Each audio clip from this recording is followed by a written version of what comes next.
Hi friends, நம்ம சேனலில் discuss பண்ணுற எல்லா டேட்டாவும் பார்த்தீங்கன்னா ஒரு எஜுகேஷன் பர்பஸ்க்காக தான் உங்களோட நான் ஷேர் பண்ணுறேன். நீங்கள் எந்த ஷேரை வாங்குறதுக்கு முன்னாடி உங்களோட ஓன் ரிசர்ச் அண்டு அனாலிசிஸ் அப்படிங்கிறத பண்ணிடுங்க. ஓகே, இன்னைக்கு எந்த ஷேரை பற்றி உங்களோட நான் டிஸ்கஷன் பண்ண போகிறேன் அப்படின்னு சொல்லி பார்த்தீங்கன்னா பிஜி இன்வைட் பற்றி தான் வந்து நான் டிஸ்கஷன் அப்படிங்கிறத பண்ண போகிறேன். ஏன்னா இன்னும் அதில் வந்து சில முக்கியமான காரணங்கள் இருக்குது. பிஜி இன்வைட்டுங்கிறது ஒரு வருஷமாக பெரிய அளவில் ரிட்டர்ன் அப்படின்னு தரல. சில நண்பர்களுக்கு வந்து கேள்வி இருக்கும், இது இன்னும் ஃபர்தராக கீழே போகுமா இல்லை இந்த ஷேர் மேலே ஏறுமா அப்படிங்கிறதுக்கான கேள்வி இருக்குது. ஸோ அது என்ன அப்படிங்கிறத பார்ப்போம். அதுக்கு முன்னாடி இதோட பேசிக் அப்படிங்கிறத நம்ம புரிஞ்சுப்போம். எந்த ஷேராக இருந்தாலும் நான் பேசிக்காக அவங்களோட பிஸ்னஸ் மாடல், ரெவன்யூ மாடல் நல்லா புரிஞ்சுக்கிட்டு அப்படி தான் அதில் வந்து இன்வெஸ்ட்மெண்ட் அப்படிங்கிறத நான் ஸ்டார்ட் பண்ணுவேன். இது வந்து நான் டே ஒன்லேருந்து நம்ம சேனல் ஆரம்பிச்சுலேருந்து சொல்கிறேன். ஸோ இதை நீங்கள் ஃபாலோ பண்ணீங்க அப்படின்னா ஒரு ஷேர் ஏன் கீழே இறங்குதுன்னு உங்களால் புரிஞ்சிக்க முடியும். அப்படி இறங்கினாலும் உங்களால் பயப்படாமல் இருக்க முடியும். ஏன் மேலே ஏறுது இல்லை எப்போ ஏறும் அப்படிங்கிறது உங்களால் புரிஞ்சிக்க முடியும். ஸோ நம்ம ஃபஸ்ட்டு இந்த இன்வைட் அப்படிங்கிறது என்னங்கிறது புரிஞ்சுக்க ட்ரை பண்ணுவோம். ஸோ இந்த இன்வைட் அப்படிங்கிறது வந்து பார்த்தீங்கன்னா ஒரு ட்ரஸ்ட் இருக்குது. அந்த ட்ரஸ்ட்டு கூட சேர்ந்து நம்மள மாதிரி இண்டிவிஜுவல்ஸும் இல்லை மியூச்சுவல் ஃபண்ட்ஸு இல்லை இன்ஸ்டிடியூஷனல் இன்வெஸ்டர்ஸ் இவங்கெல்லாம் சேர்ந்து ஒரு ப்ராஜெக்ட் பண்ணுறோம். அதுவும் என்ன ப்ராஜெக்ட்னா இன்ஃப்ராஸ்ட்ரக்சர் ப்ராஜெக்ட், ஏதாவது வந்து பில்டிங் கட்டுறது, ரோடு போடுறது, இந்த மாதிரி ப்ராஜெக்டில் நம்ம சேர்ந்து அவங்களோட பார்ட்டிசிபேட் பண்ணுறதுக்கு அப்புறமா அது மூலமாக ஒரு ரெவன்யூ அப்படிங்கிறது ஜென்ரேட் ஆகும் பார்த்தீங்களா, அது வந்து நமக்கு ஒரு போர்ஷன் வந்து தருவாங்க. ஸோ அதுதான் வந்து பேசிக்காக இந்த இன்வீட்ஸ் எல்லாமே வந்து பண்ணுறாங்க. இது சின்ன ஒரு எக்ஸாம்பிள், ரொம்ப ஈஸியாக புரிகிற மாதிரி வந்து நான் வந்து சொல்கிறேன். இது வந்து பார்த்தீங்கன்னா ஒரு ட்ரஸ்ட் கம்பெனின்னு வச்சுக்கோங்க. ஸோ இவங்ககிட்ட வந்து ஒரு 10 லட்ச ரூபா வந்து இருக்குது. இவங்க என்ன பண்ணுறாங்க அப்படின்னா ஒரு வீடு கட்டலாம் 15 லட்ச ரூபாய்க்கு, அதை கட்டிட்டு ரெண்ட்டுக்கு விடலாம் அப்படின்னு சொல்லி பிளான் பண்ணுறாங்க. ஆனால் அவங்கள்ட்ட இன்னும் பேலன்ஸ் 5 லட்சம் இல்லை. இதை வந்து என்ன பண்ணுறாங்கன்னா இந்த மாதிரி ஷேர் மார்க்கெட்டில் ஐபிஓ மூலமாக வந்து நம்ம கிட்ட இருக்கிற ஷேர் ஹோல்டர்ஸ் மூலமாக ஒரு 5 லட்ச ரூபா அப்படிங்கிறத கலெக்ட் பண்ணுறாங்க. இதை எடுத்துகிட்டு போயிட்டு என்ன பண்ணுறாங்க அப்படின்னா 15 லட்ச ரூபா இருக்கிறது ஒரு இந்த வீடை கட்டிட்டு, ஸோ அதை வந்துட்டு ஒரு 10,000 ரூபாய்க்கு வந்து வாடகைக்கு விடுறாங்க. இதன் மூலமாக வர ரெண்ட்டை வந்துட்டு நமக்கு வந்துட்டு பிரித்து கொடுக்குறாங்க. அதாவது அவங்களோட ஷேர்ஸ் போக அவங்க வாங்கியிருப்பாங்க பார்த்தீங்களா கடன், அதெல்லாம் போக பேலன்ஸ் இருக்கிறத நமக்கு டிவிடெண்ட்டாக வந்து ரீபே அப்படிங்கிறது பண்ணுறாங்க. ஸோ இதுதான் பேசிக்காக இந்த இன்வெட்ஸ் அப்படிங்கிறது ஒர்க் ஆகுது. அதுக்கப்புறமா இதில் வந்து முக்கியமான ஸ்பான்சர் அப்படின்னு ஒருத்தர் இருப்பார். அவர் யாருன்னா ஒரு ப்ரொமோட்டர் அப்படின்னு வந்து நம்ம எடுத்துக்கலாம். அவங்களுக்கு வந்து முக்கியமாக 3 குவாலிஃபிகேஷன் அப்படிங்கிறத ஃபுல்ஃபில் பண்ணும். ஒன்று வந்துட்டு 100 கோடி ரூபாய்க்கான நெட்ஒர்த் அப்படிங்கிறது அவங்ககிட்ட இருக்கணும். அடுத்தது அவங்கள்ட்ட இந்த ஃபண்ட் மேனேஜ்மெண்ட் பண்ணுறதும் இந்தமாரி இன்ஃப்ராஸ்ட்ரக்சரோட டெவலப்மெண்ட் பண்ணுறதுக்கான எக்ஸ்பீரியன்ஸ் வந்து மினிமம் 5 இயர்ஸ் அப்படிங்கிறது இருக்கணும். அது மட்டும் இல்லாமல் 15%க்கான ஸ்டேக் ஹோல்டிங் அப்படிங்கிறத இந்த இன்வைட்டில் வந்து அவங்க பண்ணணும். அதாவது 100% இருக்க ஒரு ஷேர் ஹோல்டிங் பேட்டர்னில் 15% அப்படிங்கிறது அவங்க வந்து ஹோல்டு பண்ணணும். ஸோ இதுதான் வந்து அந்த ஸ்பான்சரோட முக்கியமான வேலை. ஸோ இப்போ பேசிக்காக இன்வைட்ஸ் வந்து எப்படி ஒர்க் ஆகுது, அதுலேருந்து நமக்கு எப்படி டிவிடெண்ட் வருது, அதில் யார் ஸ்பான்சர் அப்படிங்கிறது நம்மளால் இதுலேருந்து புரிஞ்சிக்க முடியுது. அடுத்தது வந்து பார்த்தீங்கன்னா எந்தெந்த டைப்பான இன்வைட்ஸ் வந்து இந்தியாவில் இருக்குன்னு சொல்லி நம்ம பார்க்கலாம். பேசிக்காக 3 வகையில் இருக்கும். ஒன்று வந்து இந்தமாதிரி டிரான்ஸ்மிஷன் இன்வைட்ஸு, ஹைவே இன்வைட்ஸு, இன்னொன்று வந்து பில்டிங் ரிலேட்டான இன்வைட்ஸ் அப்படின்னு இருக்குது. இல்லை இப்போ நான் 2 மட்டும் உங்களுக்கு ஈஸியாக வந்து நான் எக்ஸ்பிளைன் பண்ணுறேன். ஃபர்ஸ்ட் வந்து பார்த்தீங்கன்னா பவர் டிரான்ஸ்மிஷன் இன்வைட்ஸ். இது என்ன பண்ணுவாங்க அப்படின்னு சொல்லி பார்த்தீங்கன்னா ஒவ்வொரு ஸ்டேட்லேருந்து இந்தியா ஃபுல்லாகவே வந்து பார்த்தீங்கன்னா இந்த பவர் டிரான்ஸ்மிஷன் பண்ணுறதுக்கான கிரிட்டு, லைன்ஸ் இது எல்லாமே இன்ஃப்ரா பண்ணுவாங்க. அதுக்கு வந்து ஒரு கம்பெனி பண்ணுது அப்படின்னா அவங்கள்ட்ட ஓரளவான அமௌண்ட் இருக்கும். பேலன்ஸ் அமௌண்ட் அப்படிங்கிறது இந்த மாதிரி ஐபிஓ மூலமாக வந்துட்டு கலெக்ட் பண்ணிவிட்டு இந்தியா ஃபுல்லாக வந்து இந்த மாதிரி கிரிட்ஸ் அமைச்சிட்டு ஒரு ஸ்டேட்லேருந்து இன்னொரு ஸ்டேட்டுக்கோ, ஒரு கண்ட்ரிலேருந்து இன்னொரு கண்ட்ரிக்கோ, ஸோ கண்ட்ரிங்கிறது ரொம்ப தூரமாக இல்லை, இந்தியாவிலேருந்து நேபாள், இந்தியாவிலேருந்து பூட்டான், அந்த மாதிரிக்கெலாம் டிரான்ஸ்மிஷன் பண்ணி அதன் மூலமாக வர ரெவன்யூவை ஒரு போர்ஷன் அப்படிங்கிறது நம்மள மாதிரி ஷேர் ஹோல்டர்ஸ்க்கு வந்து கொடுப்பாங்க. ஸோ இதே மாதிரி ஹைவேஸோட இன்வைட்ஸும் என்ன பண்ணுவாங்கன்னா ஒரு ரோடு ஒன்று போடுவாங்க.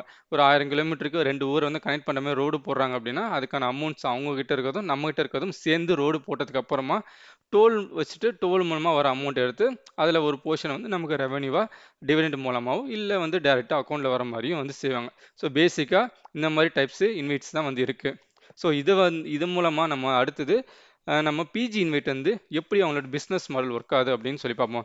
பேசிக்காக இன்வைட்ஸோட ஸ்ட்ரக்சர் எப்படி இருக்குன்னு சொல்லி பார்த்தீங்கன்னா அதில் முக்கியமான 2 பேர் இருப்பாங்க. அவங்க யாருன்னா ஒருத்தர் வந்து ஸ்பான்சர், நம்ம ஃபஸ்ட்டே பார்த்தோம் பார்த்தீங்களா, ஸ்பான்சர் அப்படிங்கிறவங்க ப்ரொமோட்டர் மாதிரி. ஸ்பான்சர்னு ஒருத்தர் இருப்பாங்க. அடுத்து வந்து யூனிட் ஹோல்டர்ஸ்னு ஒன்று இருப்பாங்க. ஸோ அவங்க யாருன்னா பிஜி இன்வைட்டை பொறுத்தவரையும் பவர் கிரிட் கார்பரேஷன் தான் வந்து ஸ்பான்சர். அதில் 15% ஹோல்டிங் பண்ணிட்டு இருக்காங்க. பப்ளிக் யூனிட் ஹோல்டர்ஸ் அப்படிங்கிறவங்க வேறு யாரும் இல்லை. ஸோ நம்மள மாதிரி இண்டிவிஜுவல்ஸு, அப்புறம் மியூச்சுவல் ஃபண்ட்ஸு, அப்புறம் வந்து எஃப்ஐஐஸ், அதாவது ஃபாரின் இன்ஸ்டிடியூஷனல் இன்வெஸ்டர்ஸ், இவங்கெல்லாம் வந்திருப்பாங்க. நம்மலாம் சேர்ந்து 85% அப்படிங்கிறத வந்து நம்ம ஹோல்டு பண்ணிட்டு இருப்போம். இதுக்கப்புறமா முக்கியமாக யார் இருப்பாங்கன்னு சொல்லி பார்த்தீங்கன்னா இன்வைட் மேனேஜர்ஸ். மேனேஜர்ஸில் 2 விதமான மேனேஜர்ஸ் இருப்பாங்க. ஒருத்தவங்க வந்து பார்த்தீங்கன்னா ப்ராஜெக்ட் மேனேஜர்ஸ். ஸோ டெய்லியும் அந்த வேலை நடக்கிறதுக்கான ஒர்க்லாம் பண்ணுறவங்க. அடுத்து வந்து investment manager. So fund investment பண்ணுறதுக்கான வேலையெல்லாம் வந்து இவங்க பார்ப்பாங்க. அடுத்து வந்து பார்த்தீங்கன்னா ட்ரஸ்டி. ஸோ இவங்க யாருன்னா நமக்கு பதிலாக, அதாவது நம்ம யூனிட் ஹோல்டர்ஸ்க்கு பதிலாக, ஸோ இவங்களுக்கு வந்து ரெவன்யூ வரும் பார்த்தீங்களா, அதை எடுத்துட்டு வரவு கணக்கெல்லாம் பார்த்துட்டு நமக்கு டிவிடெண்ட் கொடுக்குறது, இந்த மாதிரி வேலையெல்லாம் வந்து இந்த ட்ரஸ்டி அப்படிங்கிறத பார்ப்பாங்க. இதுக்கப்புறமா முக்கியமானது என்னன்னு சொல்லி பார்த்தீங்கன்னா, அவங்களோட அசட்ஸ். நம்ம ஃபர்ஸ்ட் ஒரு எக்ஸாம்பிள் பார்த்தோம் பார்த்தீங்களா, இந்த வீடு வந்து வாடகைக்கு விடுறாங்க அப்படின்னு சொல்லிட்டு, அந்த மாதிரி அந்த பிஜி இன்வைட்ல என்னென்ன இருக்குன்னா, இந்த பவர் கிரிட் டிரான்ஸ்மிஷன் லிமிட்டட் இருக்கு. இது மூலமா ஒரு ஸ்டேட்லேருந்து இன்னொரு ஸ்டேட்டுக்கோ, ஒரு கண்ட்ரிலேருந்து இன்னொரு கண்ட்ரிக்கோ பவரை டிரான்ஸ்மிட் பண்ணிட்டு அதன் மூலமா வர ரெவன்யூ வந்து எடுக்கிற கம்பெனிஸ். ஸோ இது வந்து பார்த்தீங்கன்னா பிஜி இன்வைட்ட இப்போதைக்கு 5 இருக்கு. இது 5ம் அசட் அப்படின்னு சொல்லுவோம். இதுல இந்த ஒரு அசட், அதாவது ஒரு கம்பெனி கிட்ட வந்து 100% ஸ்டேக் அப்படிங்கிறது பிஜி இன்வைட் கிட்ட இருக்கு. பேலன்ஸ் 4 அப்படிங்கிறது வந்து பார்த்தீங்கன்னா 74% ஹோல்ட் பண்றாங்க. 26% இருக்க பேலன்ஸ் வந்து பவர் கிரிட் கார்பரேஷன் கிட்டே வந்து ஹோல்டிங்ல அப்படின்னு வந்து இருக்கிறது. ஸோ இப்போதைக்கு 5 தான் வந்துட்டு பிஜி இன்வைட்ல இருக்கு. இதுதான் பேசிக்கான பிஸ்னஸ் மாடல். இதில் என்ன நடக்கும்னா, இவங்க எல்லாருமே இந்த 5 பேருமே சேர்ந்து இந்த பவர் டிரான்ஸ்மிஷன் பண்ணிட்டு இது மூலமா வர ரெவன்யூ தூக்கி இந்த ட்ரஸ்ட்டுக்கு தருவாங்க. ஸோ இவங்க என்ன பண்ணுவாங்கன்னா, ஸ்பான்சர்கிட்ட கொடுக்கும்போது ஸ்பான்சர்ஸ் வந்துட்டு அவங்களோட மொத்த அமௌண்ட் போட மாட்டாங்க. அதில் கொஞ்சம் அமௌண்ட் வந்து பேங்க்லேருந்து லோன் வாங்கி தான் வந்து இந்த இந்த ஸ்ட்ரக்சர்லாம் கிரியேட் பண்ணியிருப்பாங்க. அதுக்கு அந்த லோனை பே பண்ணிட்டு பேலன்ஸ் அமௌண்ட் ட்ரஸ்ட் கிட்ட கொடுத்தாங்க அப்படின்னா, இவங்க வந்து பேலன்ஸ் இருக்க அமௌண்ட்டை நமக்கு டிவிடெண்ட்டாக வந்து வந்து கொடுத்துட்றாங்க. இப்படி தான் பேசிக்காக இந்த மாதிரி இன்வெட்ஸ், அதாவது பிஜி இன்வெட்ஸ் வந்து இப்படி தான் வந்து ஒர்க் ஆகுது. ஸோ இவங்களோட ரெவன்யூ மாடல் எப்படி இருக்குன்னு சொல்லி பார்த்தீங்கன்னா, இப்போ நம்ம பார்த்தோம் பார்த்தீங்களா, இந்த பவர் கிரிட் டிரான்ஸ்மிஷன் பண்ணுறது, இதுக்கு வந்து ஒரு கான்ட்ராக்ட் அப்படிங்கிறது வந்துட்டு ஸ்டேட்டுக்கு நடுலையோ இல்லை கண்ட்ரிக்கு நடுலையோ வந்து போட்டிருப்பாங்க. இதோட கான்ட்ராக்ட் வந்து டியூரேஷன் பெருசாக இருக்கும். அதாவது 20-30 வருஷம் அப்படின்னு இருக்கும். அதோட ரெவன்யூ மாடல் எப்படி இருக்குன்னா, ஸ்டார்டிங்கில் அதிகமாகவும் போக போக போக போக கம்மியாயிட்டு போகிற மாதிரியே இருக்கும். ஸோ இப்போ இருக்க இந்த 5 அசட்டுக்கான கான்ட்ராக்ட் வந்து பார்த்தீங்கன்னா 2052 வரையும் போட்டிருக்காங்க. ஒரு சிலது வந்து அதை தாண்டி இருக்குது. ஸோ இவ்வளோ நாள் வந்து இவங்களோட கான்ட்ராக்ட் அப்படின்னு இருக்குது. இது மூலமாக வர அமௌண்ட்டை என்ன பண்ணுவாங்கன்னா, ஃபஸ்ட்டு வந்து ஸ்பான்சர் வந்து அவங்களோட பாரோயிங்ஸ் வந்து கம்மி பண்ண ட்ரை பண்ணுவாங்க. அதை ரீபே பண்ணுவாங்க. இந்த பாரோயிங்ஸ் வந்து எப்படி இருக்கணும், செபி ரெகுலேஷன் பண்ணியிருக்குன்னா 70% பாரோயிங்ஸ் இருக்கணும். அதாவது ஸ்பான்சர் வந்து ரூ. 1000 வந்து இன்வெஸ்ட்மெண்ட் பண்ணுறாங்கன்னா, அவங்க வந்துட்டு பேலன்ஸ் ரூ. 300 அப்படிங்கிறது ரூ. 1000 பண்ணுறாங்க, 700 அப்படிங்கிறது லோன் வாங்கிக்கலாம். பேலன்ஸ் ஆனால் ரூ. 300 அப்படிங்கிறது அவங்க இதோட ஓன் மணியை போடணும் அப்படிங்கிறது அந்த ரெகுலேஷன் சொல்லுது. ஆனால் இந்த பிஜியின் விட பொறுத்தவரையும் பார்த்தீங்கன்னா 49% தான் வந்து பாரோயிங்ஸ் அப்படிங்கிறது இருக்குது. பேலன்ஸ் எல்லாமே வந்து பார்த்தீங்கன்னா அவங்களோட ஓன் மணியை தான் போட்டிருக்காங்க. ஸோ அது வந்து ஒரு வெல் அண்ட் குட் அப்படின்னு நம்ம எடுத்துக்கலாம். இந்த பாரோயிங்ஸுக்கு கட்ட வேண்டிய இன்ட்ரெஸ்ட்டு பிரின்சிபல் போக பேலன்ஸ் என்ன பண்ணுவாங்கன்னா, நம்ம நம்பர் ஷேர் ஹோல்டருக்கு டிவிடெண்ட்டாக வந்து கொடுப்பாங்க.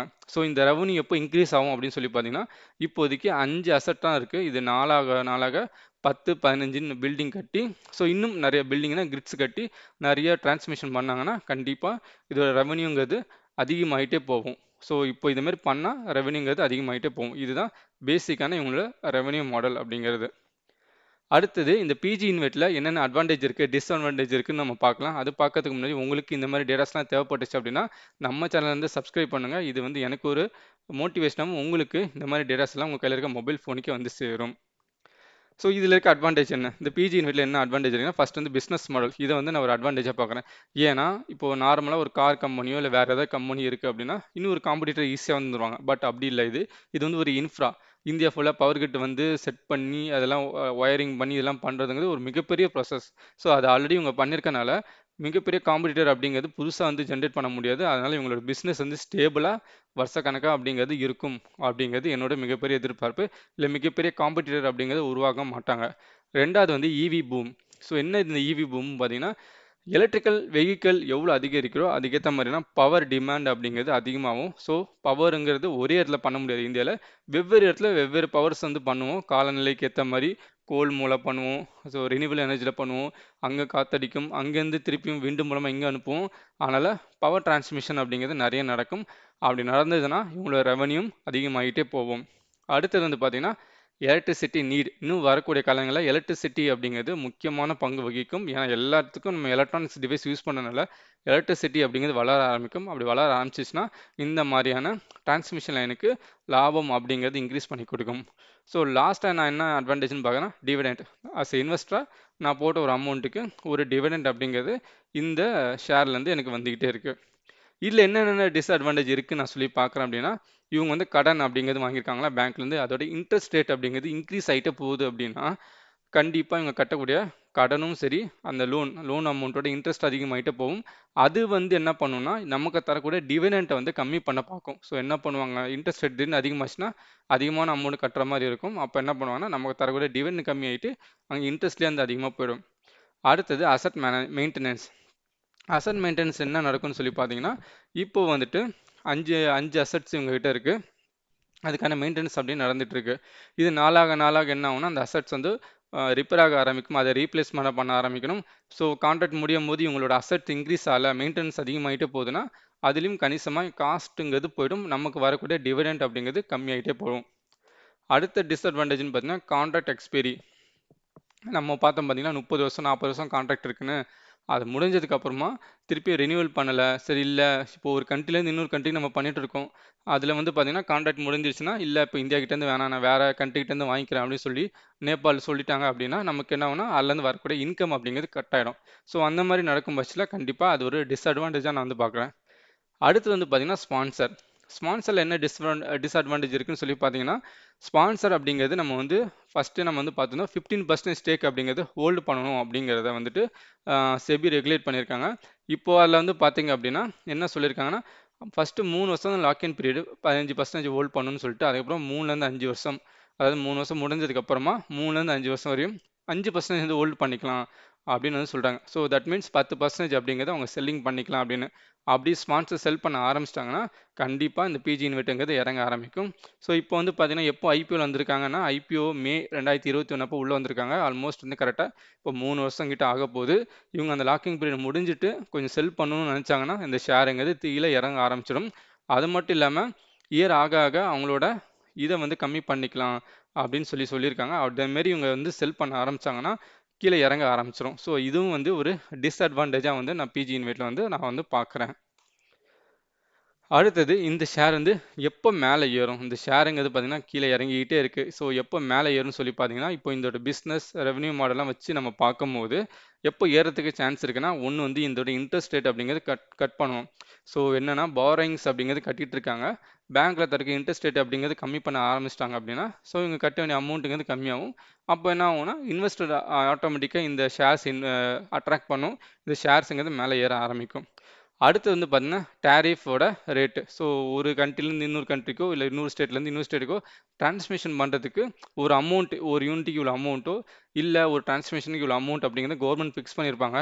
அதை வந்துட்டு அவங்க இன்க்ரீஸ் பண்ணாங்க அப்படின்னா இவங்களோட ரெவன்யூங்கிறது இன்க்ரீஸ் ஆகும். அதன் மூலமாகவும் இந்த ஷேருங்கிறது ஏற ஆரம்பிக்கும். அடுத்து வந்து அசட்டு. ஸோ இப்போ நம்ம பார்த்தோம் இவங்ககிட்ட ஒரு 5 அசட்டாக இருக்குன்னு சொல்லிட்டு இதை வந்து இன்னும் 10, 15, 20ன்னு ஆக்கிட்டாங்க அப்படின்னா அந்த மாதிரி ஆகும் பட்சத்தில் கண்டிப்பாக இந்த ஷேரோட ப்ரைஸ் அப்படிங்கிறது வந்து அதிகமாக ஆரம்பிக்கும். இப்போதைக்கு என்ன பிரச்சனை சொல்லி பார்த்தீங்கன்னா இப்போதைக்கு பெருசாக வேறு எதுவுமே இல்லை.